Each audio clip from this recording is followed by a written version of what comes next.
Hey guys, another week, which means another Q&A. As usual, I'll start off with the Twitter questions and end off with questions submitted on the previous Q&A videos.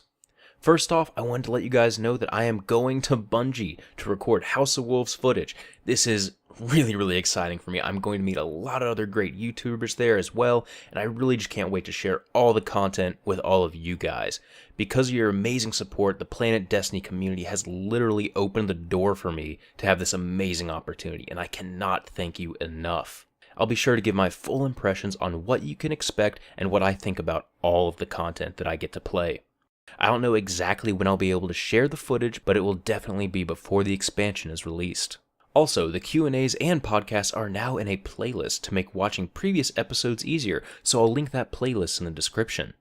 Now, I wanted to start off this Q&A with a frequently asked question, and that's about Bungie's Twitch stream. A lot of you guys have made it clear that you won't be able to watch the stream when it's live due to school or whatever else, and want to know if I'll do a breakdown of what is discussed in our own video, and that answer is yes, absolutely. Generally, as with everything, there will be an article on our site first, since that's much quicker to make. The article will be updated throughout the stream, and a video will be made once the stream is over. Hopefully, Bungie will put a copy of the stream on their YouTube channel when it's done, but regardless, you'll find a complete review of everything that was discussed on our channel as well. And now, let's dive into the questions. Keep in mind that if you don't see your question in this video, there's a high probability that it was answered in a previous episode. Starting off, Calibers wants to know how many sets of in-game gear do you think there are going to be in House of Wolves? I think there's going to be a minimum of 3, that being the current raid gear and the new Trials of Osiris gear, but then you have the Iron Banner gear. There could also be Queen's Wrath gear and Prison of Elders items too. With raid armor, you'll be able to reach the max light level, so that's going to be interesting to see how many people mix and match stuff. I'm thrilled that people will have more options to choose from, because one of my biggest complaints was that people just look too similar, and that was mainly due to Crota's end armor being the obvious choice unless you had some Iron Banner pieces. CSMRL30 asks, if you guys could design a Crucible mode, what would it be? Personally, I'd love a more strategy-heavy and objective-focused mode. A few months ago when Bungie had their open house, someone asked about more objective modes in the future, and Bungie responded saying our initial collection of game types were designed to promote teamwork without putting undue pressure on any one player. But he did go on to say that more complexity and variety will come in time. I just hope that it's sooner rather than later. Calibers asks, should there be non-RNG rewards like getting a certain shader for beating a raid at a certain time? Absolutely. I think more cosmetic rewards are needed. Tying them in with activities such as time trials or competitive things like that would be interesting and a very welcome addition. Galaxy Ninja 25 says, do you think House of Wolves will have new exotic gear and weapons? From what we've seen so far, it looks decent. I actually created a video which has my first impressions of the House of Wolves exotics, but keep in mind that the perks may change, and there could be even more exotics introduced that we don't know about yet. Hopefully I'll get to playtest them at Bungie. Naeem Ibrahim asks, do you think it's unfair that some people won't get the gear from the Trials of Osiris considering that they hate the Crucible?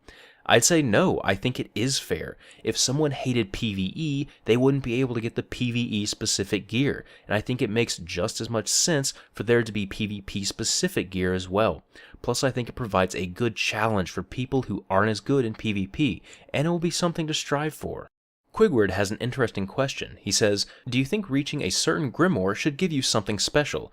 Absolutely. I think reaching a certain Grimoire, maybe the maximum at the time or whatever, should reward you with a ghost shell. And I know a lot of people have been asking for more ghost shells. Seems like a win-win. From Fate of All Fools, will Fatebringer die off in House of Wolves? That's a joke, right? No, I don't think it will. With all the weapon upgrades that you'll be able to do, I think Fatebringer will be as strong as ever. Mighty Jake 182 asks, what is Bungie's goal when it comes to incorporating transmogrification? Not much is known about that yet, but I assume it's going to be coming with Comet.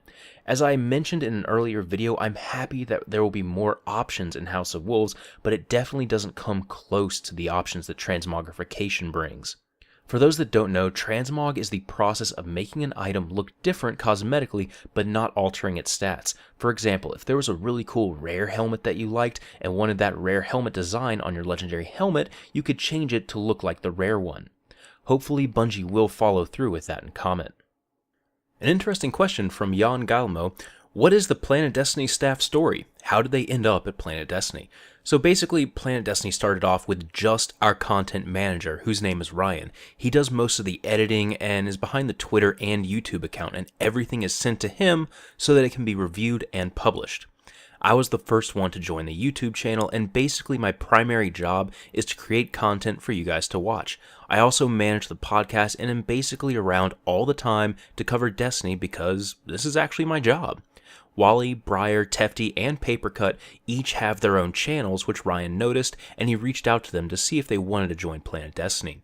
We all keep in contact and talk about Destiny and whatever else when we're not working on something too. And we're all pretty good friends. There's an About Us page on our site as well, so just be sure to check that out to see the entire full team. Okay, now for the YouTube questions. Remember, if you'd like your question answered, be sure to reply to this video with it, and you may be in the next episode. Haunting Raven asks about customization, saying, do you agree that we need more faces, more hair, etc., and who wouldn't like shaders and camo for our guns? Yeah, all of that would be nice. Deej recently updated his wish list on the Bungie forums, and I talked about this in another video, but basically, he's making a list of stuff that people want to see in the future. The most recent thing that he added was Guardian facial hair, so I'm sure Bungie is aware that we need more of these options. Gear Totab asks, when will PlayStation exclusives be available for Xbox? With Comet most likely, which is confirmed to be coming fall of 2015, so sometime around September or October.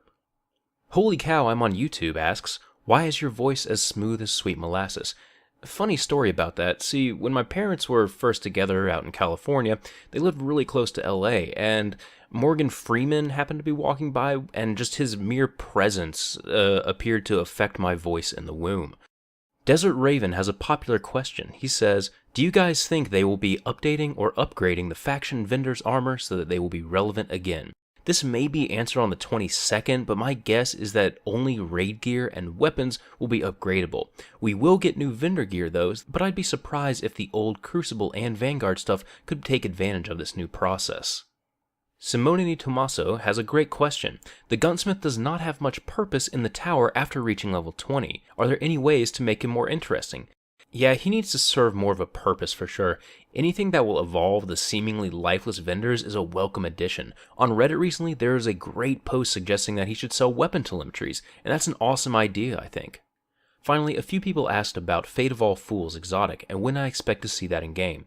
So as far as I know, the weapon is currently set to be released with the Trials of Osiris as an exotic bounty reward. Assuming they don't change it, you'll need to perform various feats of skill while in the Trials of Osiris in order to get it, such as completing a match with the highest score and performing killing sprees with a scout rifle, among other things. And that's all the questions for this week. Many of the YouTube questions were actually answered in the previous episode, and some were answered with the latest trailers Bungie released. Once again, guys, thank you all for the amazing support and helpful feedback. It's only because of you that I'm able to actually go to Bungie, and I really do appreciate that. I hope you guys enjoyed this video. This has been Patrick Casey with Planet Destiny, your guide to the Destiny universe.